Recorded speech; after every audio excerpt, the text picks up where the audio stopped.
I'm Casey Bowser, archivist for the Sisters of Charity of Seton Hill in Greensburg, Pennsylvania, and I am just beginning my term as president of ACWR. Thank you all for trusting in me to serve on this elected board. A few reminders and interesting facts before we get into our opening program. We had a wonderful keynote last Friday from Margaret Susan Thompson, a highly respected scholar of women religious. I encourage you to watch the recorded talk if you are not able to view it in real time.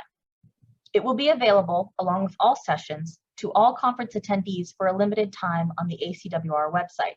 Look for all of Veronica's very helpful emails. We have a wonderful new addition to this virtual conference format, an online forum where everyone is open to discuss live or recorded sessions. Post your comments at archivistacwr.org/forum to engage with presenters and other attendees without clogging up our wonderful listserv. I would also like to call your attention to the ACWR blog, archivistacwr.wordpress.com, where we have a wonderful selection of digital posters available for viewing. This was inspired by the Conference on the History of Women Religious, a picture is worth 1,000 words session. So there's some really wonderful highlights from some of our collections there. And my final announcement, the call for submissions to the fall ACWR newsletter will go out very soon. So please consider contributing an article, announcement, or editorial for the next issue. We love to hear all of what you're doing in the archives. This afternoon is our first opportunity for live conference sessions, and we hope you will tune in every Thursday afternoon to hear our experienced speakers and to engage with fellow women religious archivists and allied professionals. I'm pleased to report we have more than 110 women religious congregations represented in our conference attendees. We have at least 8 other allied professionals, including university staff, Catholic scholarship nonprofits, religious leaders, and we have several religious archives consultants. We hope you take this opportunity to establish new relationships, absorb ideas, become more comfortable and confident in your abilities, and feel a part of our ACWR family. Today's session, Collaborative Archives Initiatives, will present multiple options for the future preservation of women religious archives. But before we get to this important topic, I am happy to share a brief presentation on the Sister M. Claude Lane Memorial Award. So I'm going to ask to share my screen. Let's see if this will work for us. Okay. So I was pleased to be a part of the Sister Claude Lane Memorial Award Subcommittee as part of the Society of American Archivists for the past couple of years. And I'm pleased to share with you today a little bit of information about this special award, as well as honor some of our recent winners within our ACWR membership and within our conference presenters today. So what is the Sister Claude Lane Award? Well, this was an award created in 1974 by the Society of Southwest Archivists in honor of Sister Claude Lane. She was the first professionally trained archivist at the Catholic Archives of Texas in Austin. She was the archivist there for 14 years, from 1960 until 1974. And this award is now under the part of the awards groups with the Society of American Archivists. And there is a subcommittee which reviews nominations and then meets to select the annual recipient. And there's a beautiful picture of Sister Claude Lane.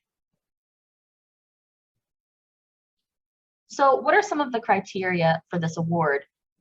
Well, involvement and work in the Archivists of Religious Collections section of the Society of American Archivists. So this is one of the subsections of the SAA you can become a member of, and then you can choose whether to become more involved or not, but that is one of the criteria for selection. If the archivist you're thinking of has made contributions to archival literature that specifically relates to religious archives. Participation and leadership in religious archives organizations like ACWR, or evidence of leadership in a specific religious archive. So if you've had a director of archives or an archivist of your congregation who has made wonderful choices and done wonderful things for your archive consider nominating them. And the winners of this award typically receive a certificate. They are recognized at the annual SAA meeting, and there is, I believe, a $300 cash prize, which is very nice. So I'll just take these next few minutes to honor a few of the recipients who are present at this conference and or are members of ACWR. The most recent winner of the Sister Claude Lane Award, Mary Grace Costa. Mary Grace obtained her MA in linguistics from the University of Calgary and worked for 25 years as a linguist, museum registrar, government manager, and teacher. She then obtained her MLIS with a specialization in archives from the University of Western Ontario and has worked for many years as the congregational archivist for the Sisters of St. Joseph in Canada. In 2021, in addition to this award, she also won the Archives Association of Ontario's James J. Tallman Award. She's been instrumental in the delivery of archives practicum and museum cataloging programs for students at the University of Western Ontario. And she has served in a number of chair and committee positions related to archives and specifically religious archives. Congratulations, Mary Grace. In 2020, another one of our wonderful members, Ellen Pierce. Ellen Pierce has served as archival consultant for the Dominican Sisters and other religious congregations. Her dedication and devotion to religious archives is inspiring. She is knowledgeable about the science and practice of archives and has the ability to explain this to those who are not trained as archivists. Her ability to communicate complex archival ideas to various audiences within and without the archival community has made her a highly sought-after consultant. She's helped build the Mary Knoll Mission Archives, ultimately becoming director until her retirement in 2017.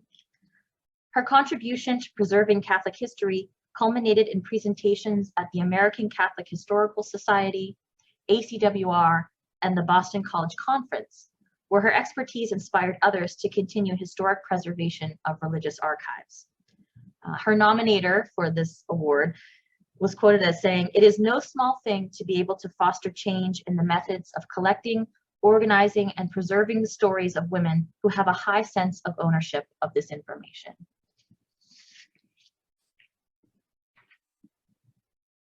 Next, we have Sister Louise Grundish, who was my wonderful friend in the office next door. She was the 2018 recipient of the Sister Claude Lane Award. A longtime nurse, Sister Louise entered the field of archives at the age of 71 because of her love of history, genealogy, and respect for the historical impact of her congregation. In 2004, she began her first 2 years as an intern and assistant archivist for the archive. A natural storyteller and historian, she assumed full-time archivist responsibilities in 2006 and still works daily with me, preserving the heritage and missions of the congregation. During her tenure as archivist, she created several small exhibits and was a major participant in the Slippery Rock History Project, Sisters in Healthcare in Western Pennsylvania, an exhibit which was later donated to the Senator John Hines History Center in Pittsburgh in 2010. Sister Louise has served as president of ACWR and volunteers as editor of the ACWR newsletter. She's an active member of SAA, MARAC, the Catholic Historical Society of Western Pennsylvania, and the Westmoreland County Historical Society. In addition, she was influential in forming the Charity Federation Archives, providing leadership for 1 year as its liaison. One supporter of Sister Louise wrote, "I can't think of a person who is more collegial, supportive, and dedicated not only to religious archives, but also to other archivists."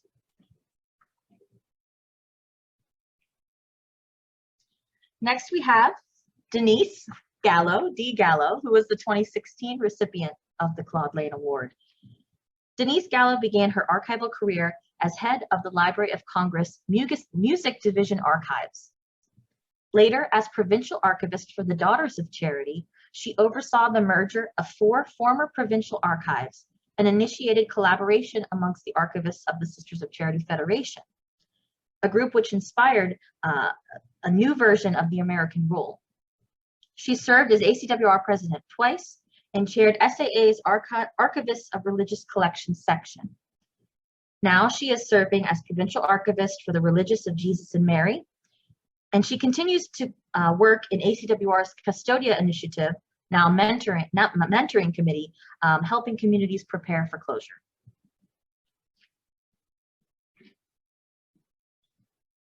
And then one of our presenters this afternoon is Malachi McCarthy. He was the 2011 recipient of the Sister Claude Lane Award. Dr. Malachi McCarthy has been the province archivist for the Claretian Missionaries Archive since 2003. The archives is part of the Chicago Archive Collaborative, which houses 2 other archives repositories. His primary focus has been to make the Claretian collection accessible. Malachi has taught archives courses on both the undergraduate and professional levels. Beginning in 2007, he began offering workshops for religious communities. Malachi was instrumental in the planning of the 2018 Boston College Conference, Envisioning the Future of Catholic Religious Archives. Now, Malachi also spearheads Archival Resources for Catholic Collections, ARC. So thanks to all of these wonderfully dedicated archivists of Catholic religious collections who have paved the way for us. We are lucky to have you as vital contributors to our organization. And I also ask you to consider nominating one of your own archivists for this special honor.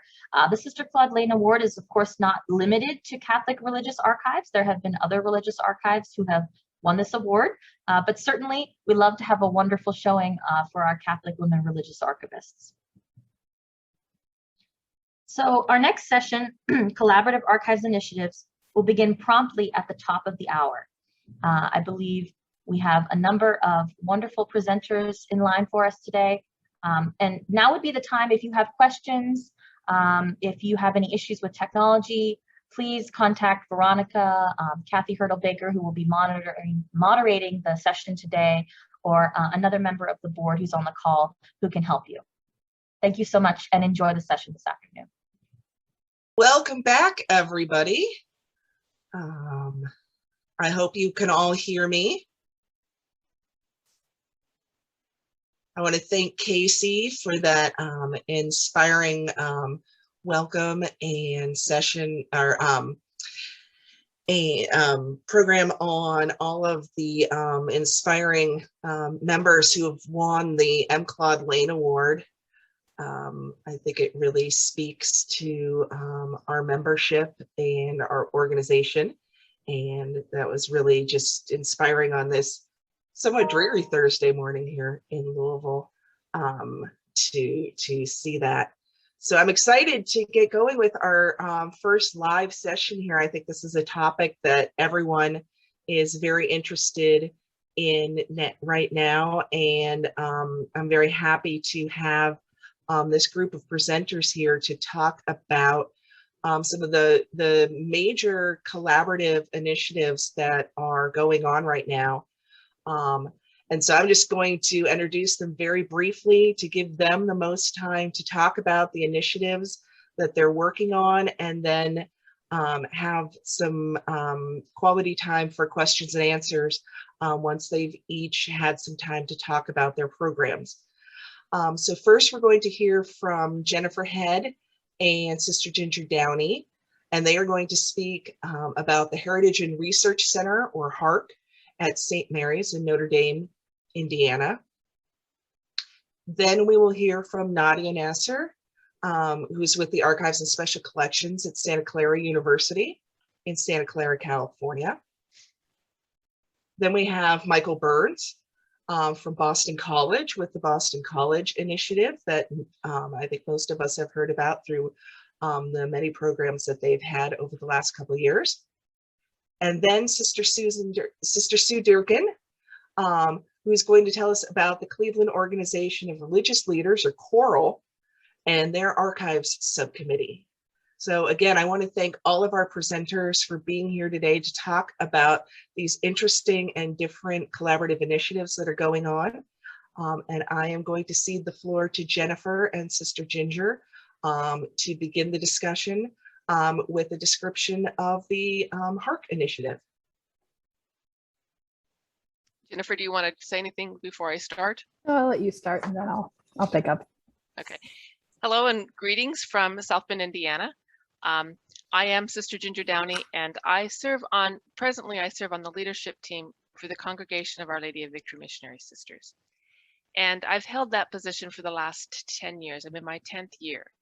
And throughout that time, I've been the liaison with archives.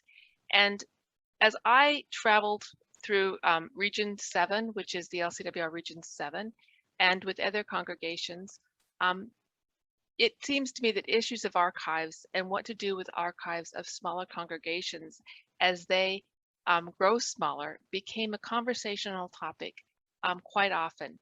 I also was very fortunate to work with the Boston Conference and to also work with the archives for Roman Catholic collections as well. But I came into archives just in the last 10 years as a real effort of learning about them. And as we know, the statistics of members of congregations continue to decline.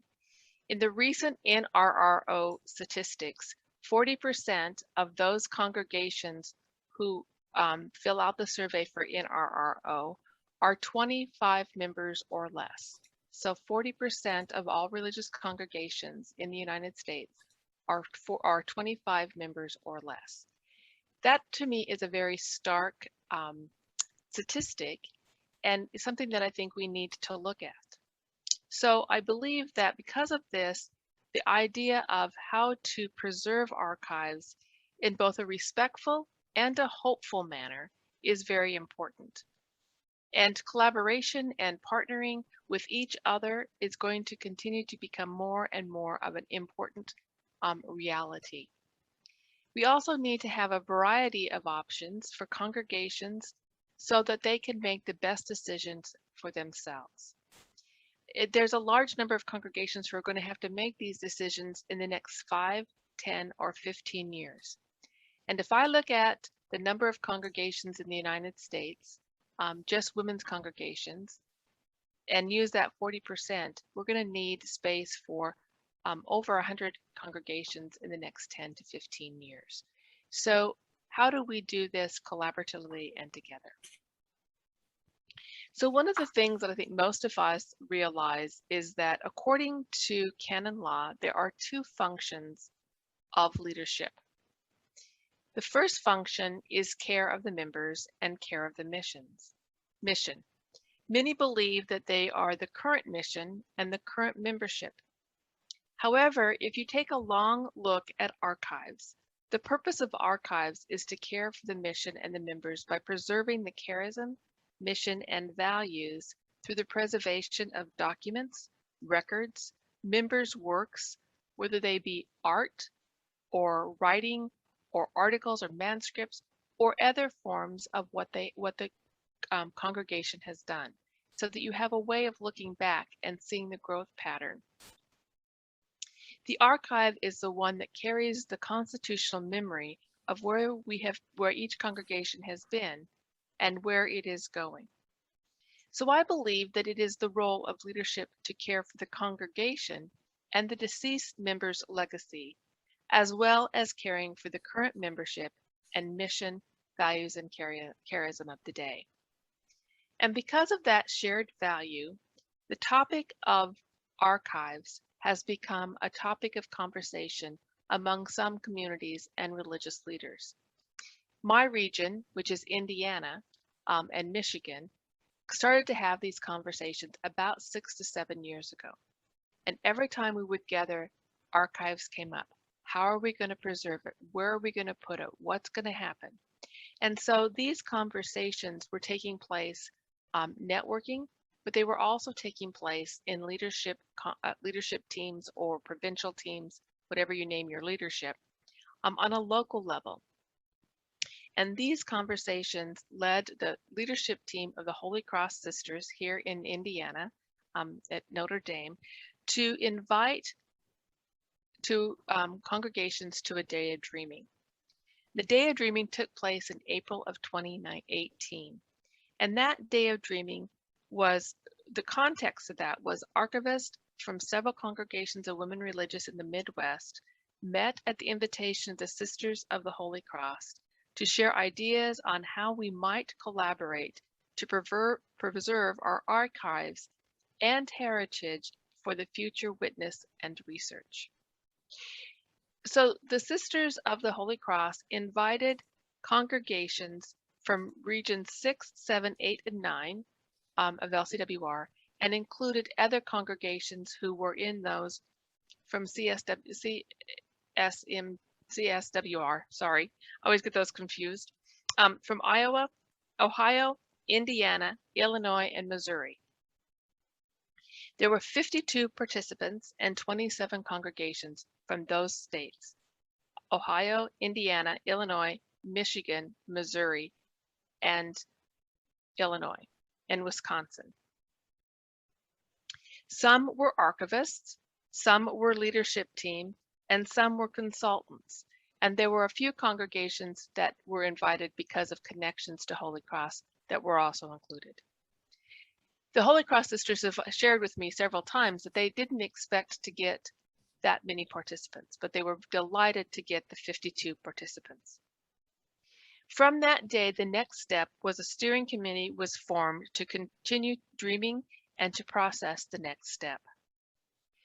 Later in the year of 2018 and 2019, the steering committee was formed, and we sent to the leadership contact for the 27 congregations in attendance and to the archivists a survey asking of their needs and if they were continuing to be interested. In 2019, the steering committee also worked on a mission statement and came up with the name of Heritage and Research Center at St. Mary's for congregations of women religious and their sponsored ministries. From that time, from 2019, we concretized our mission, and basically the mission is to preserve the archives of congregations and to provide a space for academic research of the archives, while also being a way to share the mission values and charisms through collaborative exhibits. One of our hopes is that at least in the not too far future, that we'll be able to have exhibits on topical themes such as education, healthcare, social work, women in leadership. The ideas are out there. We just have to find how they each connect and how we can collaborate together. Also in 2019, HARC was incorporated as a 501c3 under the code of the Tax Revenue Service. The board was formally formed in May of 2020. COVID slowed us down a bit, but has not stopped the board from moving forward. Jennifer Head, who is going to share the continuing of this adventure, was also a part of the Day of Dreaming and has served on the steering committee and now is a part of the board of HARC. And so I now turn it over to Jennifer to explain how we are going forward. Thank you, Ginger. And I kind of laugh at Ginger diplomatically saying that I was invited to the Day of Dreaming because truthfully, I invited myself. I heard about it through the grapevine and invited myself. And I must say, I'm very glad that I did. So as Ginger said, COVID slowed us down somewhat, but we are still moving forward. Right now, we are working with St. Mary's College, as well as the Holy Cross Sisters, in identifying land and or existing buildings that could be used, that would be suitable for an archive. Where we're in the process of determining still, is it better to build something new, which has the advantage of we can build it to suit our needs, but will be much more expensive? Or are we looking at trying to find a structure we can renovate, which will hopefully be less expensive, but you'd be a little bit constrained by what that building is already set up for. But we're working on that, and we are also relying heavily on SAA's standard for archival and special collections facilities. I think almost everyone on the board has a copy of that book and is studying it intently. We're also working on coming up with our policies and procedures. One of the big things we're trying to come up with is the guidelines for what should be included in your archives, and also what the minimum standards for processing those collections will be. We don't want people just handing us a bunch of cardboard boxes and saying, here you go. They need to have some form of organization.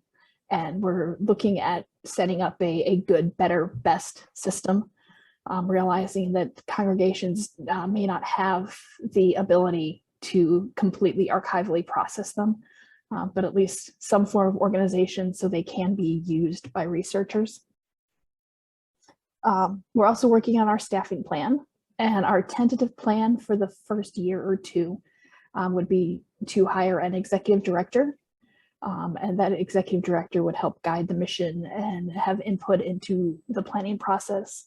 We're also looking to hire a lead archivist on a full-time basis, and then also an archives assistant on a part-time basis for the first year or two, and then hopefully we'll be able to increase that position to a full-time position. And we also recognize the need for a receptionist slash office manager to help people get to where they need to go. And as HARC gets more up and running, we're also looking at some other positions that we might be interested in filling, including a curator for artifacts for more of the museum side. We've mentioned the possibility of having our own researcher on staff to help in these projects, but that's another point of discussion.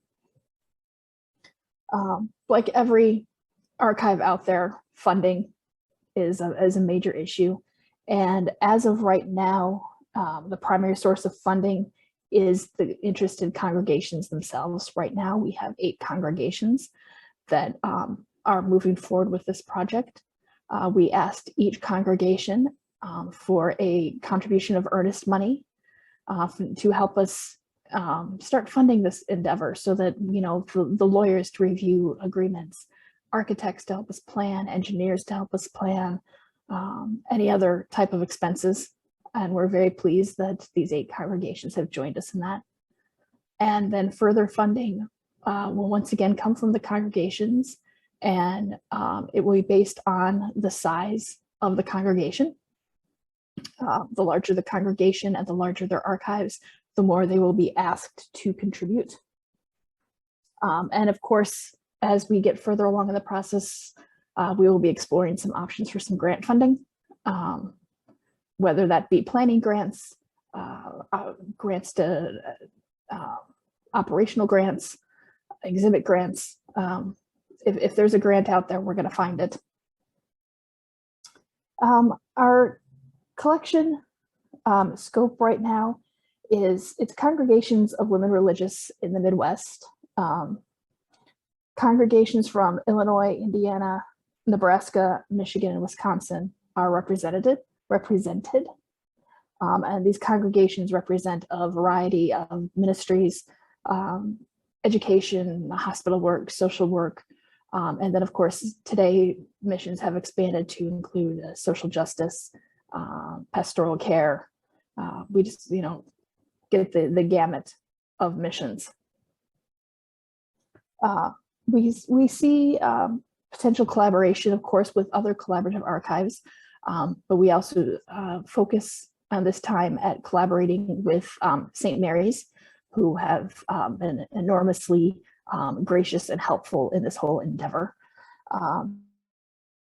Collaboration with Notre Dame and the Cushwa Center. But you know, this process has some wonderful opportunities, but it also has some challenges. This is the chance to build from the ground up.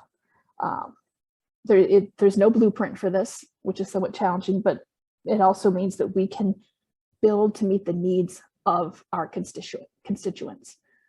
We can, you know, make accommodations for exhibits or archival materials that may not necessarily meet traditional archives definitions. You know, in the case of the BVM sisters, I'm thinking specifically, we have Mary Frances Clarke's trunk that she brought over with her from Ireland. And that's not something traditionally seen in archives, but it helps us tell our story. And we want to make sure that we have that capability to accept non-traditional archival items to help tell that story. And then that's another advantage is this is our chance to tell our story as how we want it told. We're not relying on someone else to decide what is and isn't important with women religious. We're making that decisions ourselves. And with the number of congregations involved, we're very excited by the fact that you could consider this one-stop shopping. You'll have the chance to research a variety of congregations in a variety of ministries in a variety of locations, who served a variety of locations, all in easy driving distance of Chicago or Indianapolis. A major advantage for the BVM sisters is that it's close to home. We like the idea of staying in the Midwest because the Midwest had such an impact on our story. We traveled with the railroad lines going west, as I'm sure many of you did. We're a Midwest congregation, and some would say that allows you to reflect, Midwest values, but I'm not saying that Midwest values are better than anyone else's values. But we do have some concerns with this.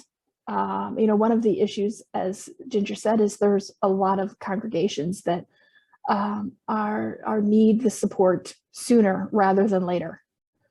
So we need to make sure that we can accommodate those congregations to help them. And another issue is cost. How can we best help congregations that may have limited funding? Just because you're smaller, just because you have a smaller pocketbook does not mean your story is not worthy of being told. And that's an important consideration. So, we're on our way. We're hoping to, begin some physical work fairly soon. And I'm very excited about these opportunities that are coming forward for us. Thank you. Thanks so much, Jennifer and Sister Ginger. It's very interesting to hear where you are now with the HARC initiative. And we're going to transition over to Nadia Nasr with Santa Clara University.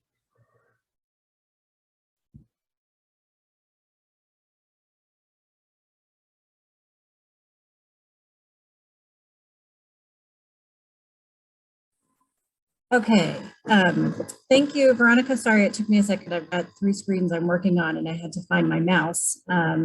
But thank you very much for the introduction, and I'm very honored to be here, and I'm gonna share my screen.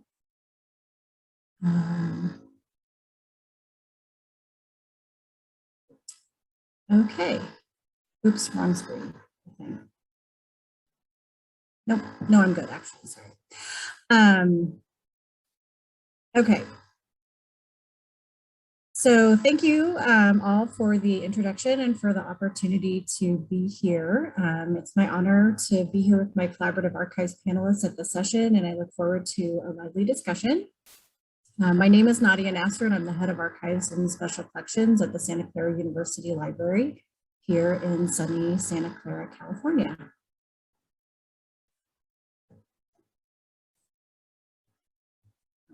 There we go. Okay. As I prepared my comments for today's panel, I realized that our recent collaborations preserving congregation archives are the latest in a series of collaborations which date to the Jesuits' founding of Santa Clara College in 1851. Father Nobili, our founding Jesuit who came from Italy, inherited the Mission Santa Clara manuscript and library collection from the last Franciscan to administer sacraments at Mission Santa Clara, and we continue to preserve and administer the Jesuit-generated university records that date from the early years of the college to the present. And these are also complemented by the personal papers of Jesuits and alumni and other lay individuals who from throughout the school's history. And the Mission Santa Clara library books form the core beginnings of the college library. And since 2015, we have been working to balance our Jesuit male-centric collections to reflect the contributions of women in theology in the church with a special emphasis on women religious.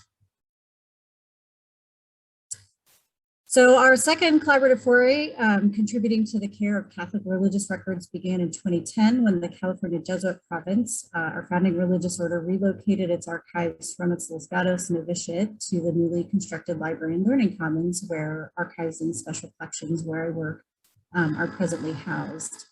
The province covered the cost to transport the collections to SEU and supplied insurance coverage, as well as a province designated archivist. And then cost sharing included a one-time fee to purchase a computer that SEU replaced every 4 years, as well as a $5,000 annual fee, which increased at the rate of 3% per annum. And SEU supplied the state-of-the-art archival storage facilities and shared use of its Norman F. Martin reading room and the office space and equipment, as well as networking and cataloging platforms and other support to the province archivist. And this arrangement ended in 2018 when the California Province Archives were relocated to the Jesuit Archives and Research Center in St. Louis, Missouri. In terms of our facilities, archives and special collections at SEU is housed in the Library and Learning Commons. Our facilities include our 500 square foot reading room that I mentioned earlier, an 1,100 square foot exhibition gallery and classroom, 2,100 square feet of staff, 2,100 square feet for staff and processing suites, a 3,200 square foot temperature and humidity controlled vault where we store our collections, and we also have additional high density storage in our automated storage and retrieval system.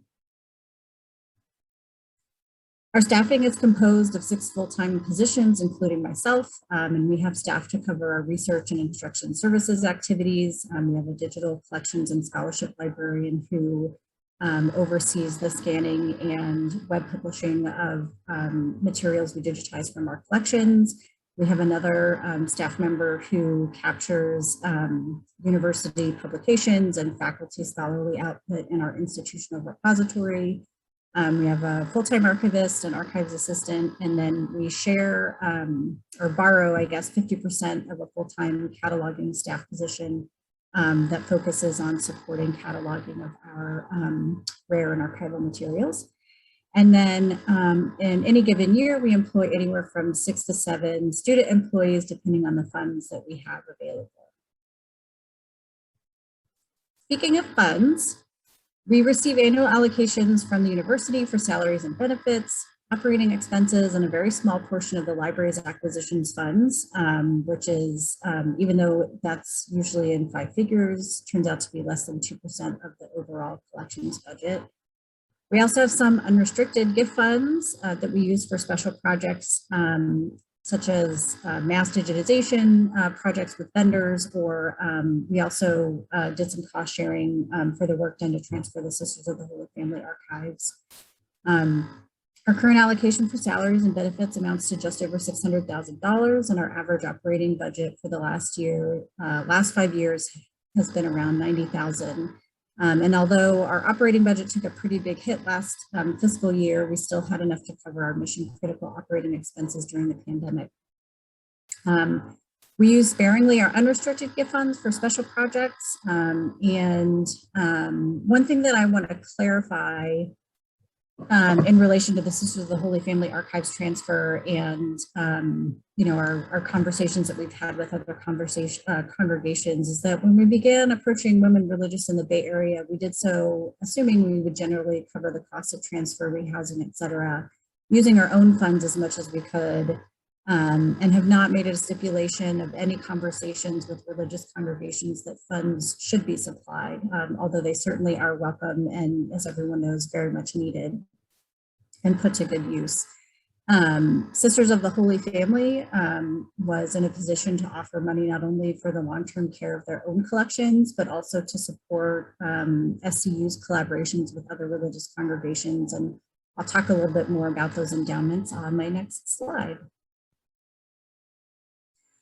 Although we are a pretty well-established and decently funded archival unit, taking on the Sisters of the Holy Family Archives and any other congregational archives which may come in the future is no small feat, which requires long-term funding to support. And this affirms what Jennifer mentioned in her presentation a few moments ago. As the Sisters of the Holy Family congregation prepares for closure, they have looked not only to preserve their own past, but also to live their mission into the future. So when we started our collaborative activities together, they were able to establish an expendable fund of $100,000 to offset some of the costs shared with SCU for the initial transfer and enhanced description of their archives. And that project cost approximately $200,000 and achieved in 6 months with a third-party vendor what would probably have taken us 2 to 3 years at our current staffing levels to do with the other projects and activities that we have going on.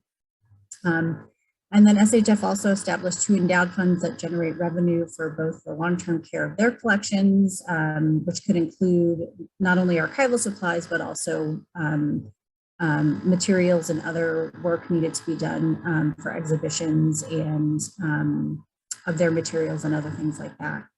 And a second endowed fund will enhance our archival programming efforts centered on women religious congregations in the West. We anticipate in the longer term as an institution being able to raise funds to continue building that second endowment to support a variety of initiatives, which could include offsetting costs of our other archival donations, but also looks beyond acquisitions to potentially supporting digitization of other congregations' collections, supplying small grants for supplies, or hopefully one day, perhaps funding for us a full-time staff position to support preservation and use of these collections.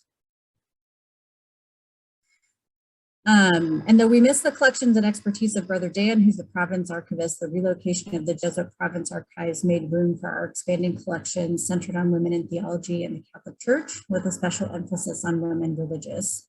We debuted our flagship collection, the professional papers of Sandra Schneider's AHM, with a spring exhibition that featured at the opening reception of the 2016 Conference on the History of Women Religious, which was hosted here at Santa Clara. And in 2019, we executed a gift agreement that designates SCU as the future home of the archives of the Sky Arch Hermitage, which is the St. Albans main home of a canonical hermitess, or has been her home since 1994. And the connection to California there is that her hermitage was funded by the California Jesuit province. So even though she's on the other coast, we have a very strong connection with her and with the founding of her hermitage. The same year, 2019, is when we completed our project to transfer the Fremont, California-based Sisters of the Holy Family Archives to SCU. And as I've mentioned a couple of times, they are actively preparing for completion. And I believe recently made a decision to elect leadership for one more 4-year term, and then they'll be preparing for final, I think they still have some time, but anyway, currently we have verbal commitments from one additional woman religious congregation located in the Pacific Northwest and a nonprofit organization for religious and associates. And hopefully in the next year, we'll be able to finalize those and formally announce our collaborative efforts.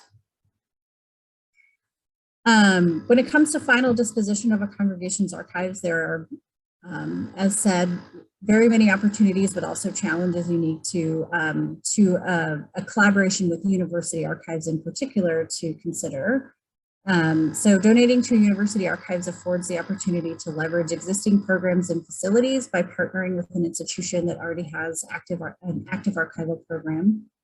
And as part of an academic library, our university archives can offer shared cataloging platforms and potentially keep collections in their geographic context, which has been a big part of some of the conversations that I've been having. And as part of our educational mission, we will work with faculty to ensure materials are used in teaching and research. And among the challenges that come with transfer of one's archives are loss of immediate access to physical collections, which generates a bit longer turnaround times for research queries. And because we aim for broad access, there is some loss of control over who has access to your congregation's records. Though I like to observe to folks that it's worth noting that access is mediated to a certain extent by means of researcher registrations and consultations with archive staff. We don't just let people run amok. We have rich dialogues with them to help identify the right materials and guide proper usage in research and publications. And then further, university archive staff who are unfamiliar with the history and charism of individual religious orders face a significant learning curve to build collections knowledge capacity. And then depending on how well organized collections are, how they've been stored, there may be considerable cost to rehouse and create or enhance existing collection description. So looking ahead, through collaborative efforts over the last 6 years, Archives and Special Collections has cultivated a core group of collections, which altogether reflect the many facets of women's spirituality and contributions to the church in the Bay Area and beyond, and with a special emphasis on women religious congregations. In the coming years, we hope to continue to expand our holdings or other collaborative efforts in support of women religious archives. Next year, the Sisters of the Holy Family celebrate their 150th anniversary, at which point in time we hope to more formally announce other collaborative initiatives, such as potentially offering small grants or consulting services, online hosting of digital collections, or archival finding aids to help increase the visibility of these wonderful archival materials and to help tell the stories of so many sisters who did such incredible work in service to God and to others. And then as other regional religious archive centers grow or emerge, we also look forward to opportunities to connect and contribute to national strategies that preserve and make accessible religious archives for research and use. Oops, sorry, I skipped ahead a little.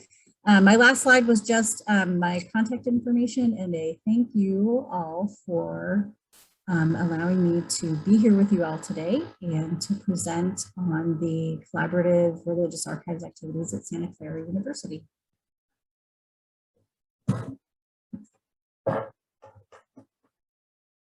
All righty, well, thank you, Nadia. Really appreciate that. And we actually had a request for your PowerPoint. So if you could email that to me, I can send it out to all the conference registrants in our next upcoming weekly message.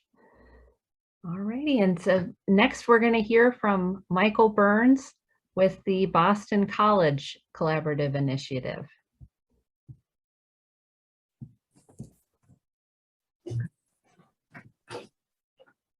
Hi, good afternoon.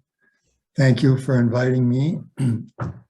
As was said, I'm Michael Burns from the Boston College Catholic Religious Archives Center. I think most of you know Malachi Richard McCarthy of the Claretians in Chicago. And some of you may know David E.B. Horn, who was the archivist here at Boston College, or you may have known him from his previous life. He was the archivist at DePaul University in Greencastle, Indiana, and before that he was the archivist at Montana State University in Bozeman. On January 1st, 2017, David and Malachi had a phone conversation in which neither one called the other. A cell phone conversation. They've never been able to figure out how did this occur. Their cell phones weren't actually near each other, but they had known each other because they both went to St. Anselm College up in Manchester. They were happy to talk. I say it was the work of the angels. I don't know how it happened, but in any event, Malachi brought to David's attention the fact that there is a need for a place for Catholic congregational archives to be deposited. That January 1st conversation led to a meeting here at Boston College, which included the president of the university, Father William Leahy of the Society of Jesus. Father Leahy is himself an historian. He is a doctor from Stanford and has worked extensively in Catholic archival collections in California and in the Midwest, as well as in other parts of the country. And he said, yes, let's go ahead and look into what needs to be done, what might be done. So in the summer of 2018, there was a conference here which many of you attended.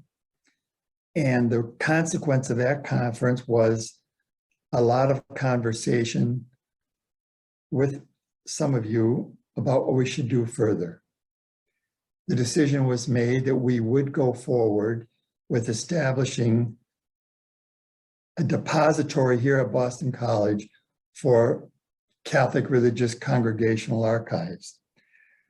An unspecified gift of $1 million was used to clear empty space in the Theology and Ministry Library. Boston College has 8 libraries, and there was an empty floor in that. That space was renovated with a state-of-the-art HVAC system, about 8,000 linear feet of storage space. The room itself is 6,000 square feet plus. There's an additional 1,000 feet of 800 feet, sorry, of display area and about a 1,000 square foot reading room. Father Leahy required only 2 things. To deposit at Boston College must be free to the congregations. He said, I fully understand that most congregations, particularly of women religious, have no money, so there cannot be any charge to them for depositing here. All they need to do is get the materials here. And we must face the future. We're going to have to build a building. So the big question is, well, why Boston College? Well, first of all, Boston College has a big history department. There are 12 different areas of history in which you can get a master's degree or a doctorate at Boston College. There are thousands of students in the Boston area studying history. Besides Boston College, there's Boston University, Harvard, Tufts, Brandeis, UMass Boston, Emmanuel College, Regis College, Wellesley College, and that's just the beginning. So there are a lot of people who will be able to use such a facility that we're in the process of starting. So far, we've gotten all kinds of questions from other schools. When can we come over and look at your collections? Actually, we don't have any collections yet. We are speaking with and are quite far along in the discussion with 12 congregations of women religious and 2 or 3 congregations of men. The women have been teachers, hospital nuns, missionaries.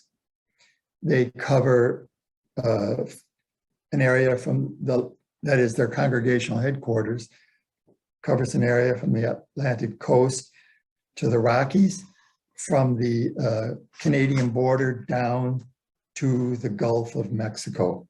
So looking at the size of these collections, we know that we are going to have to build a building. An architect has been hired. A planning committee has been organized. They will have their first meeting on September 29th. Most Boston College academic buildings are 4 stories. It will probably be around 4 stories. And my speculation, I'm not an architect, but my speculation is it will probably be in the 200,000 to 300,000 area of square footage. It will cost a great deal of money, and fundraising has begun for it. I have not said so far exactly why we are doing this, although I think all of you know why. But just let me go over some figures. Most people know about the work of the Jesuits in New France. They were very heroic, and it's been well documented. But people do not know that the Sulpicians were first. They came to what is now Canada before the Jesuits did. And probably all of you are aware that there is a big controversy right now between the Sulpicians and the government of the province of Quebec. But however that is resolved, it's very important that the Sulpician archives be preserved and made available to the general public. What isn't well known is that before the Jesuits, before the Sulpicians, Franciscan friars came to what is now Florida and Georgia. They did a great deal of heroic work in a difficult area, swamp, forest, enormous heat, endless bugs. 5 of them were martyred. But that work, which began in the 1580s, the Jesuits didn't come to New France until 1611. So that Franciscan work, as I said, began in the 1580s, presaged the work of literally thousands and thousands of Franciscan friars and Franciscan women religious who are still working in what is now the United States and Canada. Those friars, including the ones that lost their lives, were the progenitors of that great work. Think about this. In 1639, there were 105 people living in Quebec City. But in that year, on August 1st, 3 Ursuline nuns, led by Mother Maria of the Incarnation, who is now Saint Maria of the Incarnation, and 3 canonists of St. Augustine of the Mercy of Jesus, hospital nuns, arrived in Quebec from France, from Tours. They must have been stunned at what they were seeing. They must have been shocked at the first winter in France, in Quebec. Quebec averages 120 inches of snow every winter, and the Fahrenheit temperature sometimes gets up to 20 and is often below 0. The Ursulines and the Canonesses began the Hotel Dieu, and the Ursulines immediately started a school. They said to the Jesuits who had suggested their coming, "This is very, very difficult living." The Jesuits said, "Well, you'll get used to it." We did, and the nuns did. Those 3 Ursulines and those 3 canonesses are the fulcrum of teaching nuns in the United States and Canada and hospital nuns. It's impossible to believe that the American and Canadian school systems grew out of them, but it did. And the American hospital system, the American Catholic hospital system, grew out of them. I mean, how many of you were born in Catholic hospitals? Many, many Americans were. In 1727, more Ursulines came from France to New Orleans. New Orleans in the summertime, coming from France, which has a moderate climate, it was very, very difficult, but they persevered. They're still in New Orleans, and teaching nuns are all over the country. They're all over Canada. The late Jesuit historian Thomas O'Brien Hanley, who had written widely about American Catholic history, said, "Let the record show that nuns, teachers, hospital nuns, missionaries built the church in North America. No one ever contributed as much as they did." That was a constant mantra of Father Hanley's. Let me just give you one example. In 1853, 4 cloistered Dominican nuns left their convent in Regensburg in Bavaria. After a great deal of difficulty, they settled in Brooklyn. One of them died. They could not speak English when they came here. They soon moved. A few nuns, more joined them and more came from, more Americans joined them and more came from Germany. And so they started a new convent in Manhattan because there were the Brooklyn, the Manhattan, and the Williamsburg bridges did not exist. You had to get across the East River by a ferry. Now, it went very quickly because the East River, which was wider then than it is now, but was never very wide, nonetheless, you had to pay, and there was some difficulty getting into a boat, getting out of a boat. So on 2nd Street and 2nd Avenue, they started a new convent. From that convent, people went west to Grand Rapids, Michigan, to Racine, Wisconsin, out in Ohio, to Great Bend, Kansas, to Mission San Jose, California, so that 107 years after those first 4 nuns came from Germany, there were, in the 12 communities that flowed out of Brooklyn, 7,803 Dominican nuns. There were other Dominicans in the United States. I'm talking about Dominicans because I was educated by them. There were Dominicans founded in Sinsinawa Mound, Wisconsin. And by 1960, there were 1,880 of them. And at Mary Knoll, in 1960, there were 1,173 sisters. At that same year in Nashville, Tennessee, there were 142.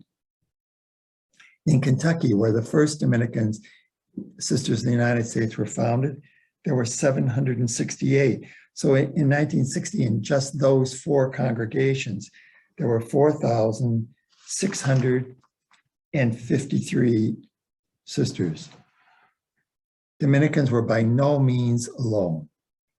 There were Franciscans, there are Franciscans, Charities, Mercy Sisters. How many of us were born in a Mercy Sisters hospital? Benedictines, Sisters of St. Joseph, of Holy Cross, of the Society of the Sacred Heart, School Sisters of Notre Dame, Little Sisters of the Poor. The great Catholic American work, the great American work of these religious must be preserved. It must be made available to students and to scholars. To our way of thinking, Boston College is in the heart of the place to do this. Father Leahy has the idea that there will be a whole string of Catholic congregational depositories across the country.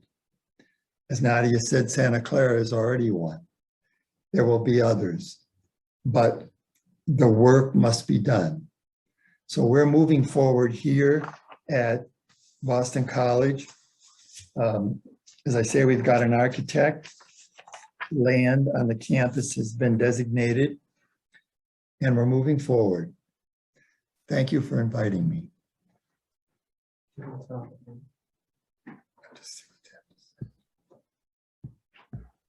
I want to hear what they say. Thanks so much, Michael. I was glad that you could join us today. All right, we have one more speaker. It'll be Sister Sue Durkin with the CORL Initiative in Cleveland. And she's already sharing her screen, so we'll turn it over right to Sue. Well, good afternoon, everybody. Good morning, depending on where you are, or good evening. I know at this point in time, you're probably like, really, one more of these, but think of me as like rounding third and heading for home, or I'm the next thing that's between you and your afternoon snack or nap. So whatever you need to do while I'm talking, please feel free to do it. So my name is Sister Susan Durkin, and as Veronica said, I am an Ursuline sister here in Cleveland, Ohio. I recently finished 8 years as congregational leader in my congregation. Previous to that, I was an advancement professional and spent some time in the classroom. But I feel like my life keeps coming back to archives. So the Spirit has been leading me kind of in this direction in some strange way. But of course, as we all know, the Spirit is mystery. So I'll tell you a little bit about how we got to where we are today. So it began with CORL. I'll explain that a little bit, but for lack of a better title at this time, we're the Regional Collaborative Archive for Women Religious. And we're looking at congregations that are in the Ohio, Kentucky, and Pennsylvania area. Okay, and I'm not moving. My presentation is not moving. Let me see. There we go. So in 2018, I had, as congregational leader, I had read Preserving the Past and Building for the Future, the document that came out of the Boston College gathering that some of you have referenced, and was also aware of the gathering that was going to be taking place at St. Mary's. What prompted all of that was we had an archivist in our congregation who was ready to move on, and we were looking within our congregation for some archival expertise, and we're lucky enough that we had a sister who had some expertise and knowledge around that area and was willing to get some more training, and had also done some extensive work around our sister Dorothy Kazel, who was one of the 4 martyred church women in El Salvador in 1980. So we have a very extensive Dorothy Kazel collection around that whole incident. And so Cindy, Sister Cynthia, was poised and ready to take that position. At the same time, we were working on deconstructing our former mother house and building a more downsized new residence for our sisters. And that did not include congregational office space, as we were going to be renting some space off-site of our property. So the move of our community archives really kind of prompted me to start looking at archives in a very new and different way. Not only going through the process of choosing a new archivist, but also looking at the importance of that and the amount of time that that process takes, particularly when a congregation is in a position where they are either in diminishment or need to move something within a window of time.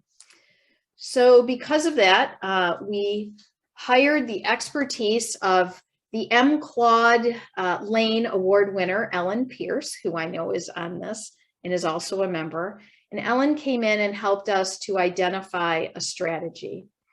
We also utilized interns who were studying in a historic preservation program in the college that is situated on our property in Cleveland, Ursuline College.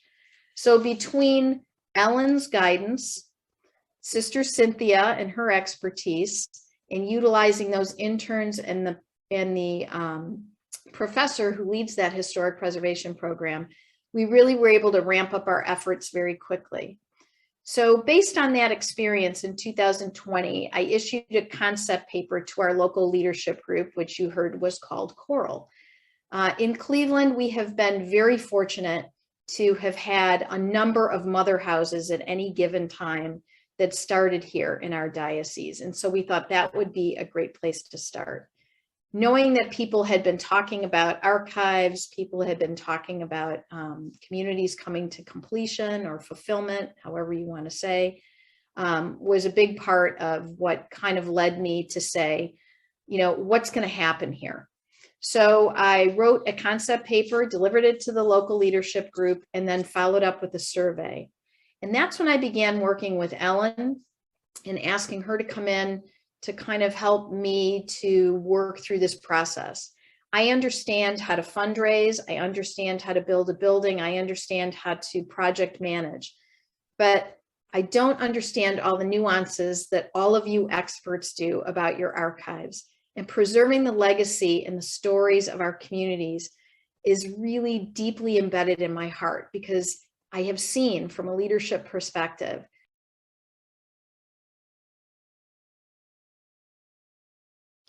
how important that is to share that with the public. And so besides working with Ellen, we also have a foundation here in Cleveland called the Sisters of Charity Foundation. It was founded by the Sisters of Charity of St. Augustine, and they have a very robust sisters program. So basically they have a program officer that does nothing but oversees supporting, convening, and getting the story out about women religious here within our diocese. They were very instrumental in supporting and bringing the Progress and Promise exhibit here to Cleveland when that happened years ago. And so I began working with the Sisters of Charity Foundation also. And to date, they are supporting our efforts in this initiative. So as I said, we began with just kind of surveying the people here in Cleveland, but then in conversation with Ellen and Lisa Gibbons, who's the CSJ archivist, and all of you know Lisa as members of this great organization, we talked about spreading it out further, because we knew that there were people in our LCWR regions of 4 and 6 who also were in need and might have a possible interest in something that would be regional. So we followed up from sharing that concept paper with them to sharing, to going into a survey. And so between 2020 and 2021, we conducted interviews and followed up on the surveys based on people's interest. And we have been having ongoing conversations with people and kind of developing our strategy since that time. So just of some interest to you, at this point in time, we have 15 interested congregations from those 3 states. In the survey, you'll see here are some of the results and a few to highlight for you. Of 15 congregations, only 20% have a full-time professional archivist. 6%, a little over 6%, have policies in place. 9 of the 15 have no mission statement for their archives. And then also temperature issues, HVAC conditions, not exactly stellar if you look at those percentages. Several are not open for research, and the reasons are, first of all, COVID, obviously, as you can all imagine, but secondly, where the archives may be located in a mother house space, or that they don't have any policies or procedures in place that would allow somebody to come in and conduct some research. And so I think that is one of the main goals and the priorities that I hear everybody talking about, is how we allow people to come in and to research these rich resources that we hold. And then I think what is most compelling are the last 2 bullets on the right side of your screen. 80% of these 15 congregations have less than 100 active members now. And 50% of them are underfunded for their retirement. So that goes to the whole affordability model and basically priorities on leadership at this point in time. So what did we learn? So we learned that most of these congregations have a 5, maybe a 7-year window to make a transition and to make it well. Most that we're dealing with are small independent congregations, and their leadership teams are overseeing multiple priorities, and frankly, archives doesn't rise to the top. Being a former leader, I understand that. And so what we're looking at is how do we help support leadership in their multiple priorities by lifting some of this from them. There is a need for support, expertise, and on-site guidance. People have done a wonderful job in their archives, but for some, there's no one else coming behind them. There's no one trained. A congregation might not be able to afford a salary for a professional trained archivist. So affordability and access are things that are really crucial here. And then we also learn this need for both and thinking. So of course, everybody wants to have a heritage center in their hometown, but we also realize that that isn't necessarily sustainable, or is it supportable? Support is something that we're able to support.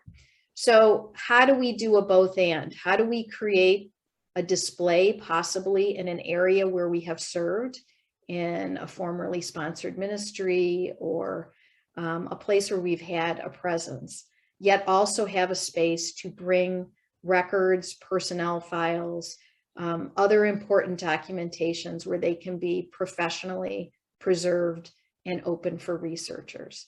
So how do we strike that balance so that people feel that they still have access that's not across the country for them? So in our concept, we are looking at new construction. Each congregation to date has submitted their linear footage and their current archives. And through a programming exercise, we're going to determine the space needs along with expansion room. One of the things that I've learned talking to David Miros at the Jesuit Project, which you've heard their collaborative archives in St. Louis, is they were smart enough in their building process to create a wall in the space that could eventually be blown out to create more room for building more space should they need it. So that is something in our concept that we think is very important. We also are going to create a space to house multiple congregations. As I said, we have 15 to date, and we're in conversation with some more besides those 15. I think there's a richness in that idea that it isn't just charism based, it's collaborative.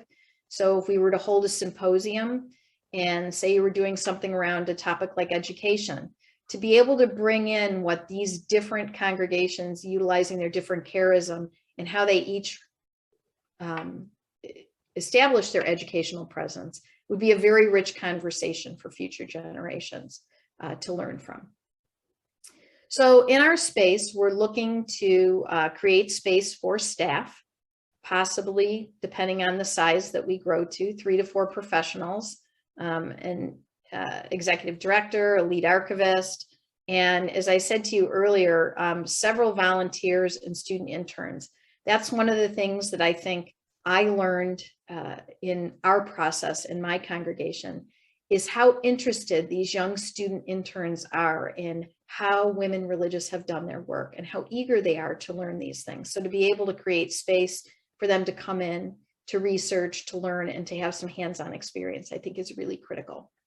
Obviously, room for researchers, the stacks, displays, and we also want to create a very robust programming arm in this. And the Sisters of Charity Foundation is very interested in this as well. They want to be able to create a network where we are linked to other colleges, universities, other centers of excellence, museums, historical societies, where we can host a variety of programs and also convene other community and interested members that want to look at the social ills that future society will face, but also to kind of have some historical and educational rigorous conversations around how we've done our work. So our planning strategy is a 3-year planning strategy, and basically we're looking at a design phase, a development phase, and a delivery phase. So as Ginger had said to you earlier, you know, they have their nonprofit status already. Santa Clara clearly, and Boston would as well. We are in the process of looking at getting our nonprofit status, determining our governing structures, and creating some of those governing documents. We have a very small planning committee right now. It basically consists of myself. Ellen Pierce is serving as our lead archivist, and Margaret Eichste, who is our senior programming officer from the Sisters of Charity Foundation. We are meeting next week with all of our participants to start putting together a small advisory committee so that we can move forward on that. We'll also be drafting our legal agreements. And because we realize that financing is paramount for these smaller communities, it is our vision to lift the burden of financing off of them by removing these upfront costs for them. So we're looking at planning grants, in order to engage all of the people that we need to plan. So our architects, engineers, to engage testing studies, to do financial projections, et cetera, and so forth. So we'll be engaging in a capital campaign then to raise funds to actually construct this new space and to create our endowment. So we'll be starting a feasibility study, hopefully in January, where we will conduct probably about 40 interviews or so we can see what our capacity is for fundraising. And then we can move forward to start that process. We'll be determining our future staffing, developing our protocols and procedures. And right now we're assisting the congregations that are interested in how we will organize, how we'll do our planning, and the eventual move of some or all of their archives. Some people are in an emergency need, so we'll need to look at some storage at this point in time, but also give them access to what they may need in the meantime.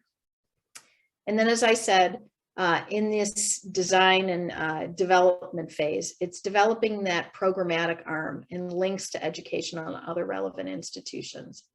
Because you can have a space, but if people don't know about it, and if we don't engage in some sort of exciting programming around it, it's just going to die on the vine if people don't know about it. So that's very important to us and very important to the foundation.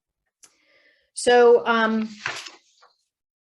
I feel like we're the newbie here. We've only been working now for basically about 2 years. And I think that we have a good model, but I also know that if we're looking at regional models, if the women religious institutions are looking at doing something more collaborative and more regionally, how do we, as others have said, create a network among ourselves? How do we look at sharing best practices, creating some sort of virtual network, and putting ourselves under what I like to call a virtual roof, so that we are collaborating, not competing, and that we are creating something that is accessible to all and is accessible either by a car drive or a short flight, or can be virtually from your own home. So I think that's really important as we move forward to create this national strategy while we're all looking at our individual strategies. And how do we look at training the next generation about our culture? So the students that I notice are moving out of these historical preservation programs are very interested in our history, but to still have sisters or those who have lived this and understand the culture, mentor them for as long as possible, I think is critical to how we're doing this work at this point in time and what you have all done. I'm sorry, I just kind of distracted myself, didn't I?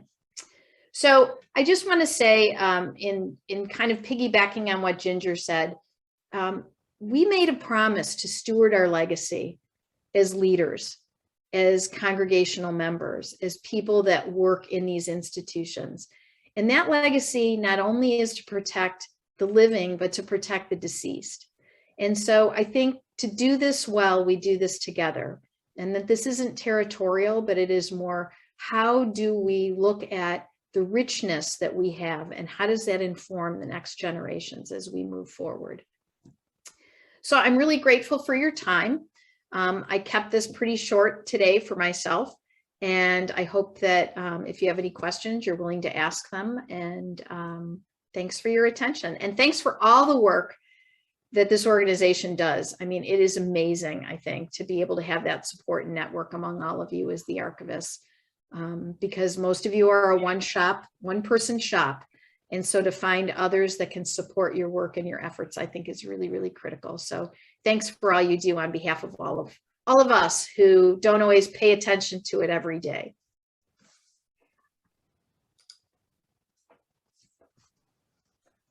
All righty, thanks so much, Sister Sue. Now we're going to open up the floor to questions for all of our presenters today. If you want to use the reaction to raise your hand, or write a question in the chat, or if it's, you find a lull, you can just unmute and ask questions. We'll kind of let it flow as it goes. Looks like Sister Eleanor has a question. Well, it's actually not a question, but but high praise for all of the endeavors from coast to coast and north to south. The Sisters of Loretto have a heritage center, which perhaps will endure for 50 or 75 years, maybe longer.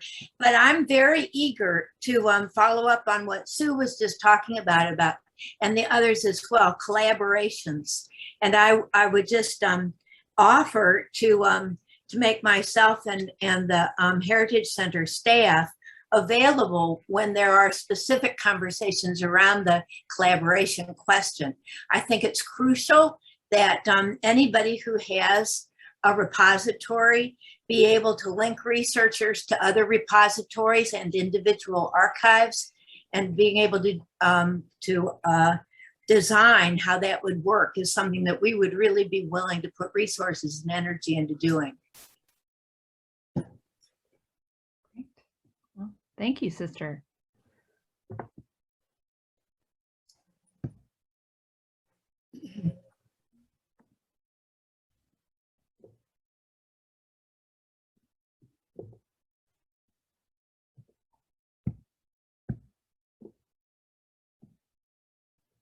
Hi, everyone. I'm Lisa Gibbon. I know a lot about the CORL project, and I really appreciate their affordability model and the development of a sliding scale. And I know that Michael mentioned that that they want to have the ability to be free to deposit. So I was wondering if I was wondering about affordability and sliding scale models for the other archives. I think that the idea of depositing archives someplace else can be very scary and prohibitive if the congregation feels that they can't afford to do it. So I certainly, my own personal fear as an archivist is that we might miss out on a collection because a congregation might feel that they don't have the money to contribute it someplace. And so what are we all doing to prevent that? I don't know if Sister Ginger or Jennifer is interested in talking about that. Jennifer, I'll take it and you can fill in. Ours is also on a sliding scale. We ask for a relatively small contribution just to get started. Because some of the bigger grants, you have to have a lot of documentation on collaboration, and to get into the granting, you have to have an organization and you have to be a 501c3 for a lot of foundations. So the seed money was basically what that was. We will be doing our scale on linear footage at a price. So it will be a sliding scale depending on the number of linear feet you need, and then what I call artifact storage, which is like Jennifer talked about, the trunk. So that will happen. We are also looking at an endowment, and one of the things we're looking at is how do we start that endowment so that it can start now, so that smaller congregations or other congregations, we had one congregation that was very interested but was not able to go forward. So that's a real concern for me, and I think endowments are going to be what we're going to have to do. However, we needed to start somewhere because of the way we were looking at it. So it will be on a sliding scale, and we hope to be able to welcome a couple of other congregations as time goes on. We're looking at keeping it relatively small because of how do you get, if you get too big, things will get lost. And so how do you work on that scale? So we are working on that. And it is our hope that we will be able to, in the future, not too distant, to be able to open it up with something. However, we also think that there needs to be some, I'm going to use the word buy-in, or the congregations need to see this as important and put some funding for it. Not necessarily as much as others, and we understand that, but archives are the responsibility of the congregation, and having some sort of preservation for that, I think, is important, and some plan. And we all know a lot of people who just put somebody there because that the way they can say that aren't professional, but these archives need to be preserved in a very professional way so that they can be researched and shared into the future in very dignified and respectful manners. Jennifer, did you want to add anything? I would just say I agree that, you know, it is important that, you know, there does need to be a cost because, you know, I've seen some studies about things where things are not treated as respectfully if they're given to you. But I remember seeing, it was a study talking about the childbirth kits in Africa, and that women didn't use them if they were given them for free, but if they were charged, you know, the equivalent of $5 for them, they got used because it suddenly had value because there was money associated with. So I think there is a need to have some type of monetary contribution, but I also think we don't want that to be a barrier. And I see on the chat that there's a question about, is there a way to connect archives that won't be deposited in one of the projects? And I think that is one of the things that Sister Susan and I have tried to talk about, is how can we network these collaboratives as well as congregations that maybe can have their own archives and have a network.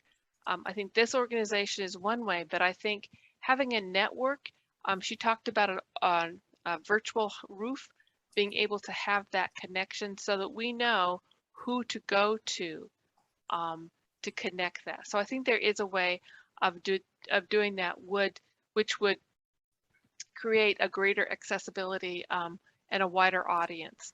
And also to be able to say, okay, I know these congregations were very much involved in this ministry and be able to hook that. So I think there is a way of doing it. But it's going to take collaboration and networking. And I think some of the larger funders are going to be very interested in how to support how that larger network works. So I think that, you know, we'll just kind of be like concentric circles. It'll just keep moving out. So it's starting in this conversation today.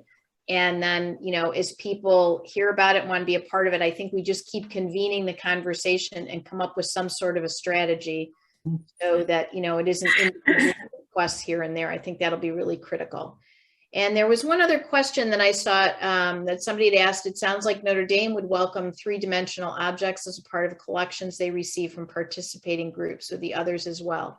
Yes, that is something that I know we are considering in our, you know, in how much we could take and, you know, what each collection has. I know we have one congregation that has a lot of farm implements, but, you know, that's a little bit different from some of the other things. So I think those are things that we're looking at taking, but, you know, what do you take and how do you establish some procedures around that? All right, and Nadia has her hand raised, so we'll switch. Yeah, thank you, Veronica. So there are a couple of collaborative models that I have been a part of in my pre-Santa Clara career, working in both public and secular academic libraries, that I'd like to mention to support Sister Sue's point about, and all of the panelists, about how important collaboration is. So one was in the early 2000s, there were a number of federally and state funded collaborative statewide digitization programs when, you know, when things like servers and digital collections platforms were really expensive and only accessible to a few institutions.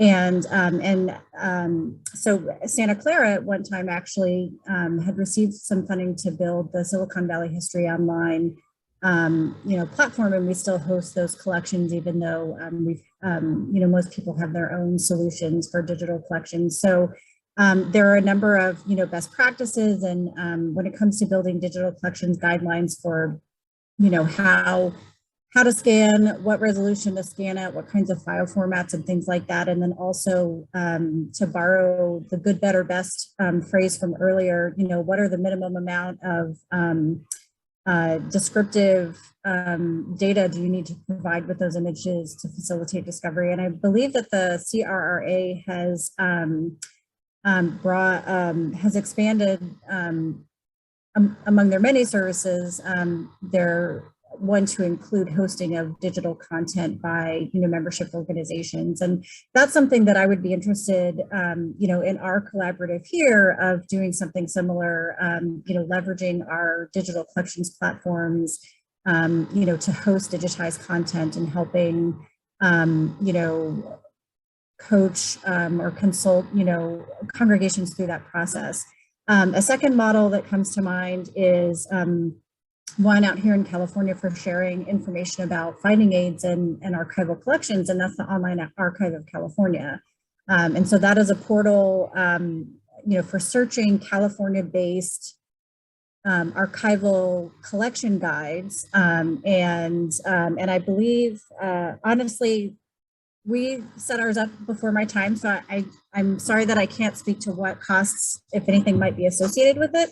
But that's another, collaborative service that I'm interested in supporting out of, the Santa Clara initiative here, is either not only helping California-based congregations, if they so desire, post their finding aid content to something like the OAC, but I think that we can, explore leveraging maybe CRRA or a similar platform to do a similar thing for religious congregations, and really lowering the technical curve that's associated with that. And the third model, which I blanked about for a moment, but in terms of sharing best practices about archives and things like that, there's a program called the American Theater Archive Project that I'm really interested in also looking to as a model for informing how we might network these regional centers and also share best practices and other things.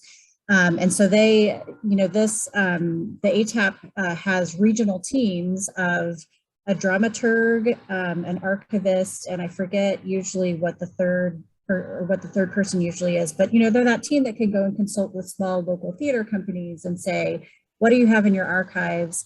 Here's how we recommend you organize it. Here's a guide for how to organize those collections. Here's some talking points to how to talk to your marketing people about how you can use these to, your historical materials to support not just marketing efforts, but, celebrating significant anniversaries and things like that. And then also, I'm not sure if it's still the case now, but ATAP also was given, allocations of funds at their local team level to provide small grants for archival supplies. And that's another thing, that I'm interested in seeing how, in particular, the Sisters of the Holy Family Second Endowment that was established might do something along those lines, not just provide small grants for archival supplies, but also maybe fund a digitization project or, something along those lines. So I think that when it comes to how do we connect our regional centers, there are some really terrific models that we can borrow, that have been around for a couple of decades and that have been very successful ones that I think will help, if not inform efforts and conversations and initiatives, help to affirm us in our conversations and affirm that we are headed in the right direction, or that our inclinations about something are good, that our instincts are good, and things along those lines. And I did want to say, off of what Nadia had just mentioned, our state of Ohio library network, they call it Ohio Link, has a finding aid repository for all sorts of institutions. The only thing that you need to apply for is the Library of Congress number, or it's free, but it did take a couple months for us to apply for it initially. But yeah, it's an excellent resource, but I definitely think CRRA has a great opportunity to be that more national connection with all of these initiatives. I'm going to switch to the chat because we've got, it looks like 5 questions possibly in the chat. One is similar to a question that's already been answered, but it's more about the structure of charging fees. As non-affiliated institutions, do your models give any thought to charging fees so that funds are available for a set period of time? let's see.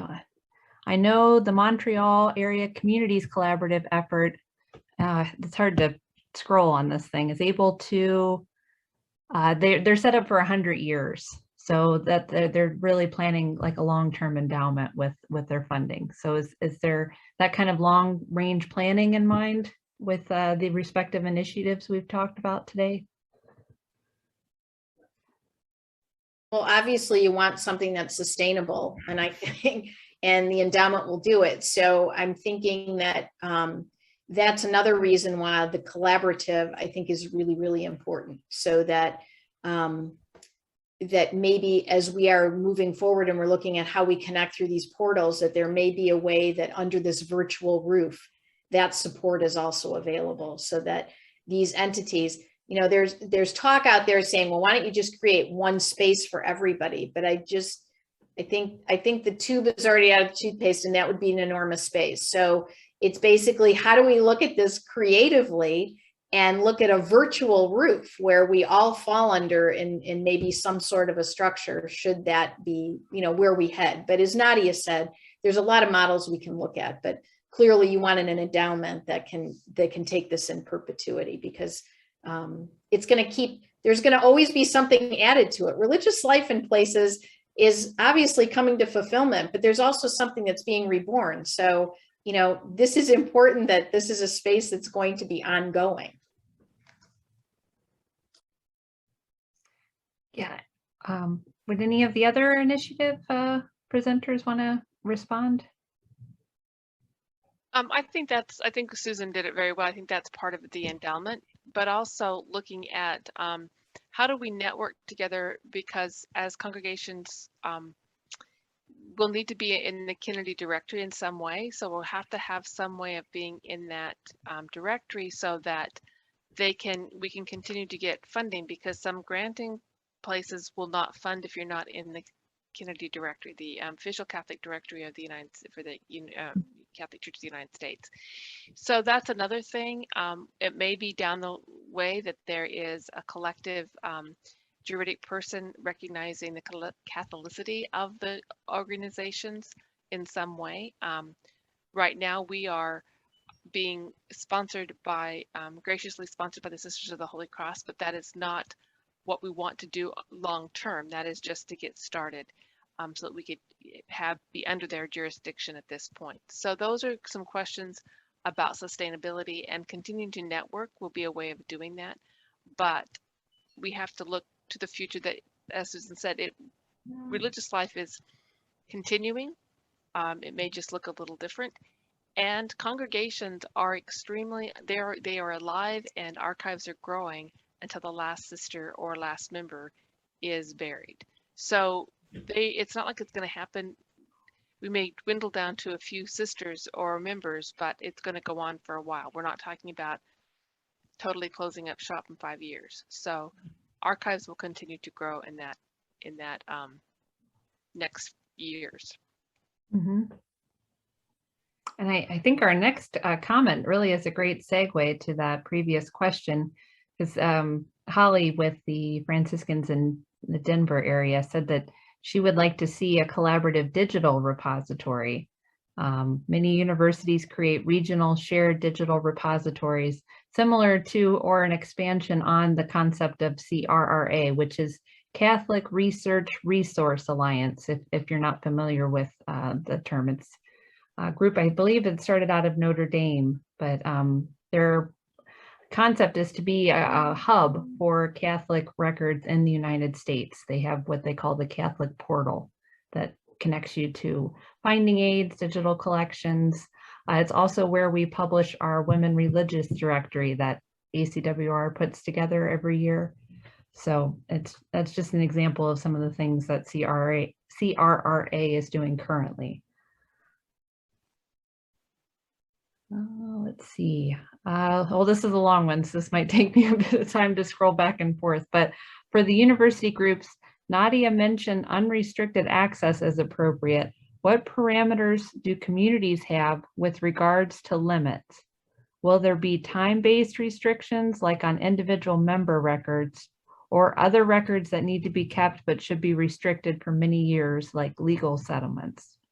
And then Yeah, sure. That's a really great question. And that's definitely something that we keep an eye on. With the Sisters of the Holy Family Archive, they really wanted to make everything as accessible as possible. And so the Sister Michaela, who was their, I guess, historian at the time that we started our conversations, and Sister Elaine, who was their congregation secretary, I believe at the time, before the collections left Fremont, they went through and took out things like driver's licenses and screened, sisters' files and things like that. And what remains there, there is some content that I've discovered that we need to be mindful about how we make it accessible. And so, for example, with some recently deceased sister files that have come over, I found death certificates and birth certificates and a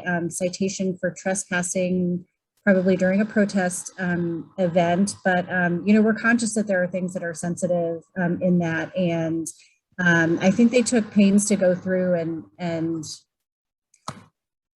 clear out any material that they felt would be, have some discomfort with making that available. We do also do time-based embargoes on materials. And in fact, Sister Emmanuel, who's the Hermitess at the Skyarch Hermitage, has asked that some of her journals and spiritual writings be restricted for like a period of 50 years or something. And we do take that into great consideration, and we're sensitive about, comfort levels of making materials accessible. And, just as a reminder,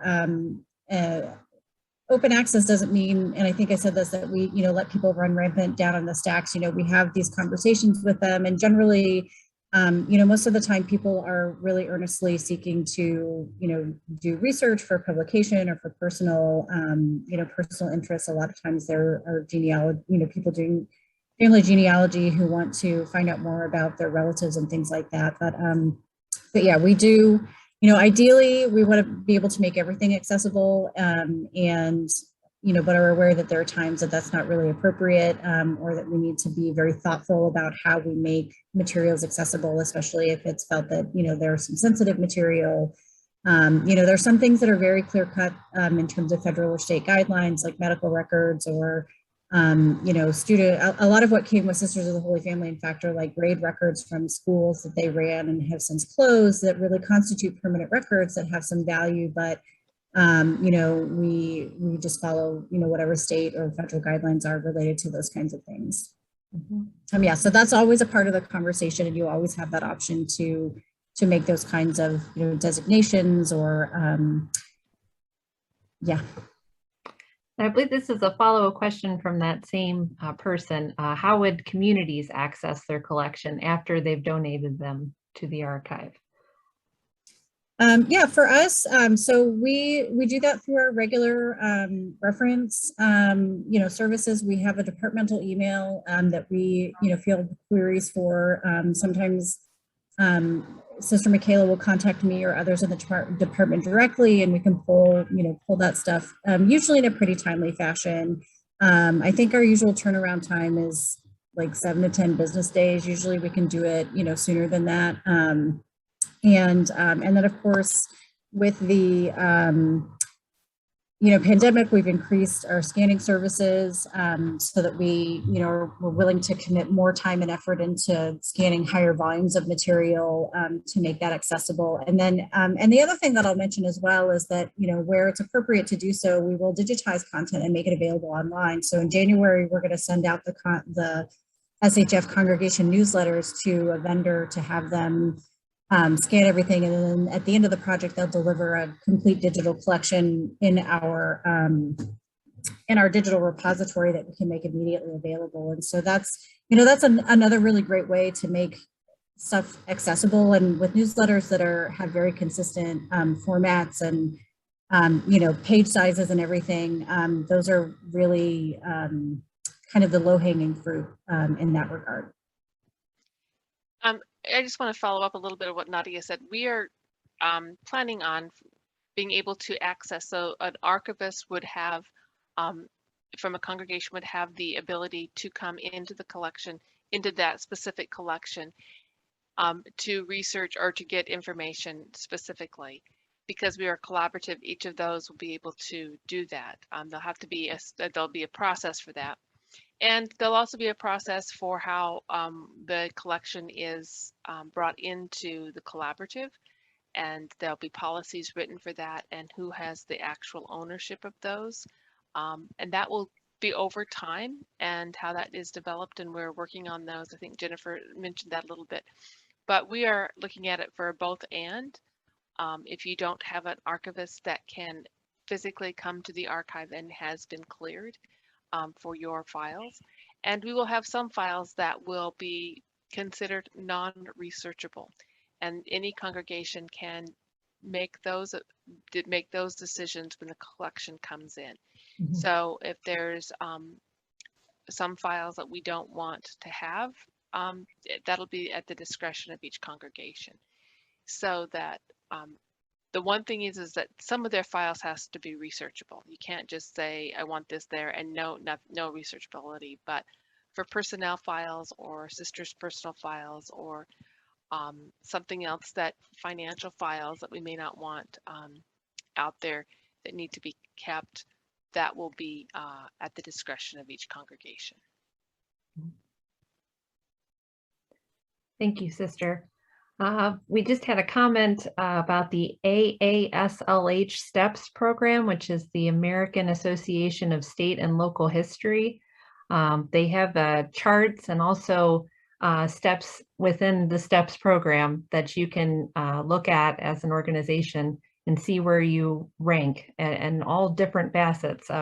Our local historical society here in Delhi Township, we just finished the STEPS program so we could go through and hit just the first tier. But as a small local historical society, I mean, that took over a year to really look at and see how we could do that. But it's very helpful to go through. So I'd highly recommend looking into that.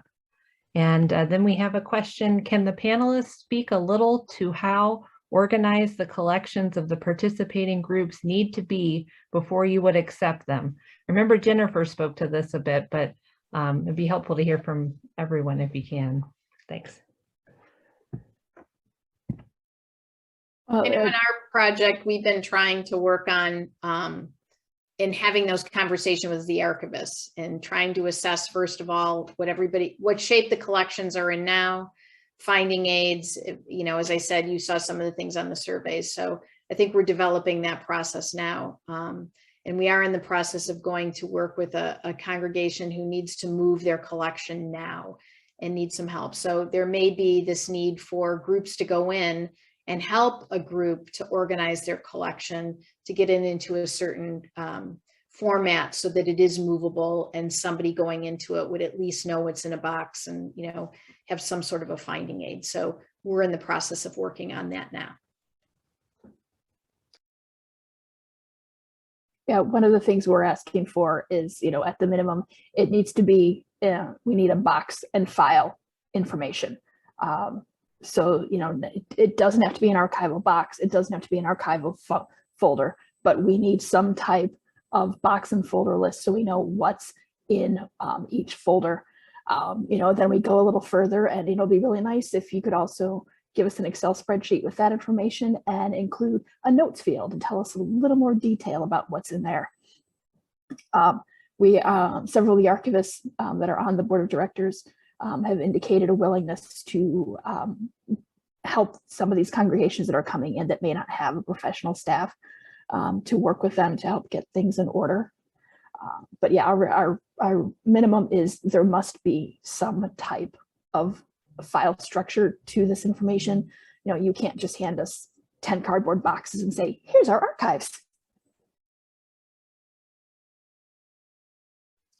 Yeah, and this is Nadia, I'll chime in.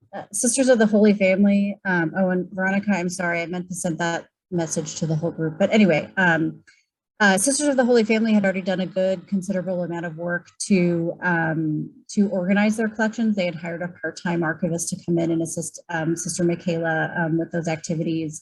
And to echo what Jennifer said, yeah, if you, at the very least can give us a sense of, what files are in a particular box, that's incredibly helpful, and more enhanced descriptions such as, some statements about, what a kind of portion of a collection might contain. Is it organized in a series? And for example, with Sisters of the Holy Family, their entire archives is organized into 6 main collections, or what we would also call record groups. And those are, the first one is congregation history, second one is organizational records, third is work of the sisters, 4 is memorabilia, so that's more of a format specific kind of grouping, and then media, which includes audio cassettes and things like that, and then finally some reference files. And then in the link that I accidentally only sent to Veronica, but which she very kindly just reshared, you can see not only those 6 collections, but if you click on the link to look at the individual collections description, you'll see that many of them have 5, 6, or 7 series.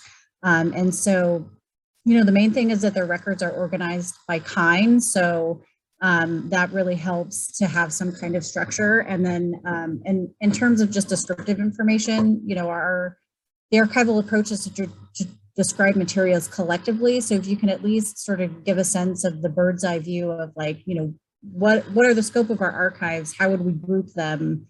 Whether that's, files to do with our founders, or, things that have to do with our incorporation as a, not only as a religious congregation, but, many now are established as nonprofits or have boards or governance boards and things like that. So, it's, it helps if you can at least do some minimal, and there are specifics, there's the Describing Archives of Content standard, which the Society of American Archivists, it's sort of the standard. They have guidance as well, similar to what it sounds like the STEPS program is of, here's the minimum amount of information that each collection record should include. And if you have time, here are the, optional but enhanced descriptions that you can provide for users as well. And I do, with one of the 2 pending donations that are underway right now, I've been meeting every 2 to 3 months with the archivist for that congregation to just sort of talk through the process with them about, what kinds of groupings are you seeing? How would you sort of group like things together? And that kind of a thing. And so she's developed a kind of an outline now that she's been through all of the materials and is starting to, collect things underneath those particular headings. And I just wanted to say, one other thing that we're probably going to be requesting gets back to that whole restricted information, and that if you're giving us, file materials that are restricted, we would like some type of physical indication on that file folder, whether it's, a red dot, whether you stamp a confidential on there, something, so that all you have to do is look at the outside of the folder and go, okay, this doesn't go out to a researcher. Mm-hmm. Well, that's very important. Well, I think we've caught up with the chat. I was thinking that wasn't going to happen by 3 o'clock. It just kept piling on there, but we made it through. So if anyone would just like to ask questions by unmuting, we've got about, I'd say, another 5-10 minutes if you'd like to ask a question or 2. I just have one comment, and this would be for Michael. As an Ursuline, I had to laugh at all of the Ursuline references, and I'm thinking, come on, who on this call doesn't know that women religious in any congregation aren't the most hale and hearty women you've ever met? A few drifts of snow or some rain or heat isn't going to deter these women. So just kind of made me chuckle a little bit.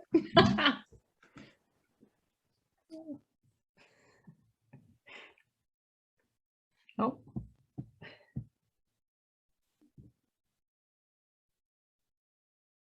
I sort of felt the same way about the commentary about the Sulpicians, because most of the archives in Baltimore hold all the records of the early Sulpicians. So they're known in the United States quite well. Right. I would just like to remark, this is Eleanor Craig, the remark about how hard women religious work and how resilient they are. In our community, we've always prided ourselves on our pioneer spirit. And so it has come as quite a sobering shock to recognize that a good deal of the hard labor in our community was done by enslaved persons. Mhm. Yeah.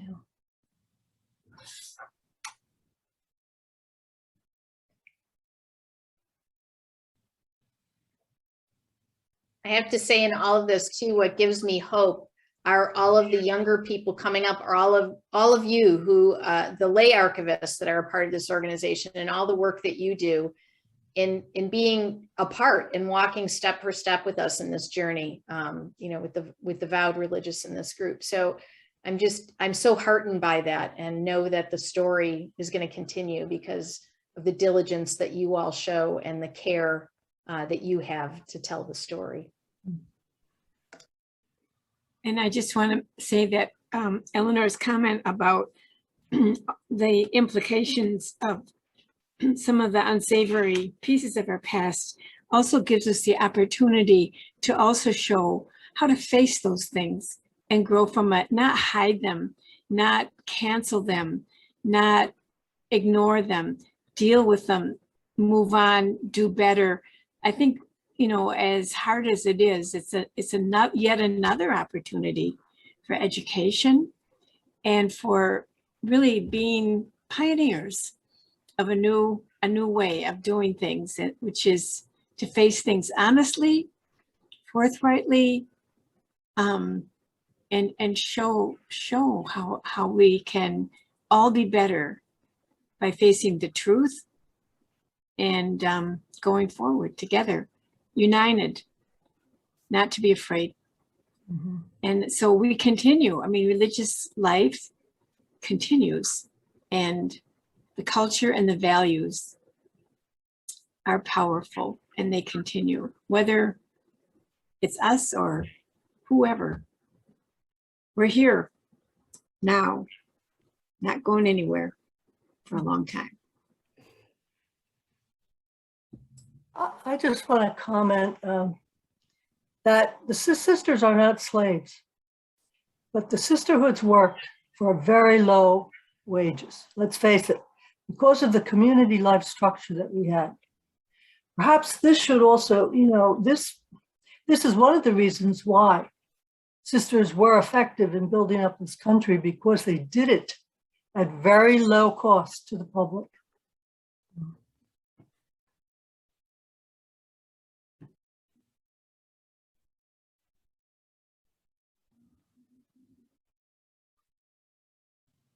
Yeah, and so much of that story is missing. I was thinking back to Dr. Thompson's keynote speech last week when she shared that there is a history of hospitals in New York that was written that didn't feature any of the Catholic hospitals that were founded by sisters. And to think of all of the community institutions, both schools, social service centers, and hospitals that were founded and continue to operate and caring for people all throughout the country that aren't being recognized for that legacy element. That's a big part of what we need to continue to work towards, for sure. Oh, we did have one last question in the chat. Curious to know if there are recommendations for archival management systems prior to transfer. For example, what is the Boston College group using? I don't know if Michael's still on the call. Let me see.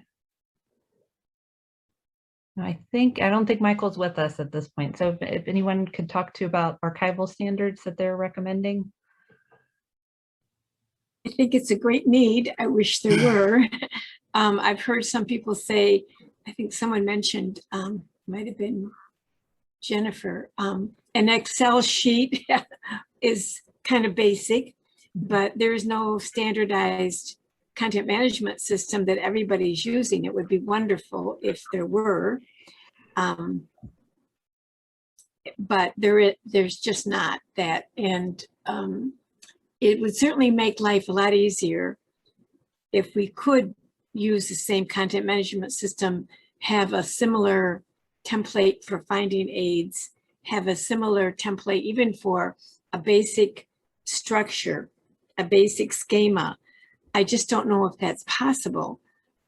But if we can do anything to kind of move in that direction as the ACWR, I think be good. It would be great. This is Nadia. I can speak to what we use here at Santa Clara.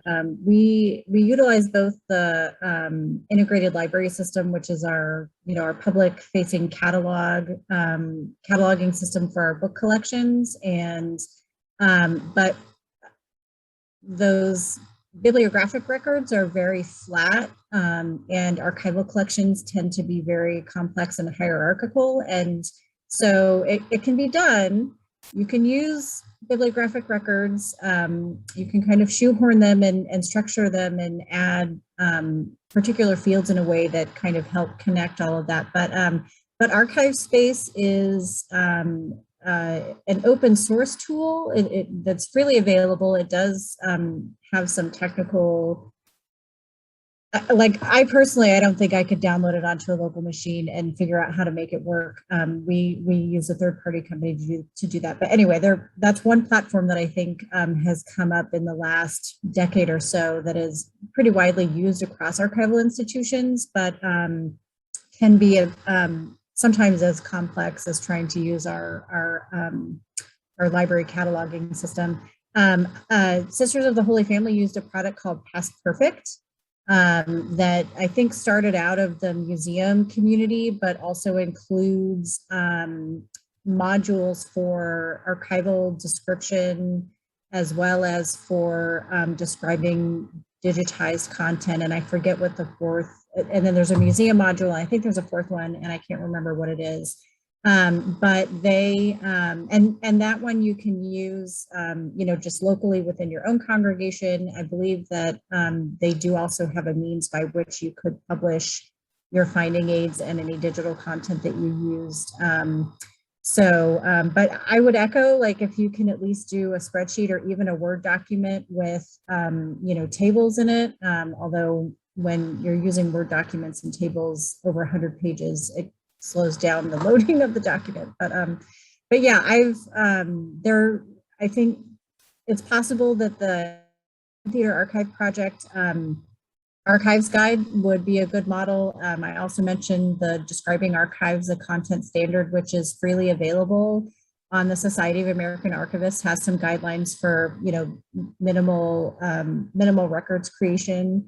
And that's something that I'd be happy to talk about in general with any individuals, but I also think would be a really great tool or project that we, when Ginger talks about the national strategy and how do we connect everyone, I think that those kinds of templates and some input guidelines with some examples would be, a great product for us in the regional centers, or whatever national network comes out of it to collaborate on and widely distribute.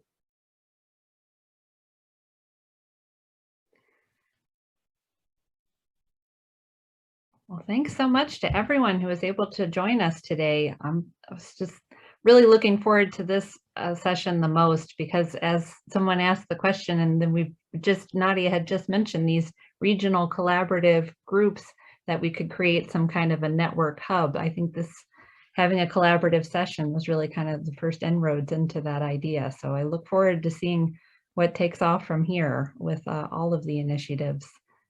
I'm so glad you could join us today, and we look forward to seeing you in the future weeks. Thanks again. Thank you.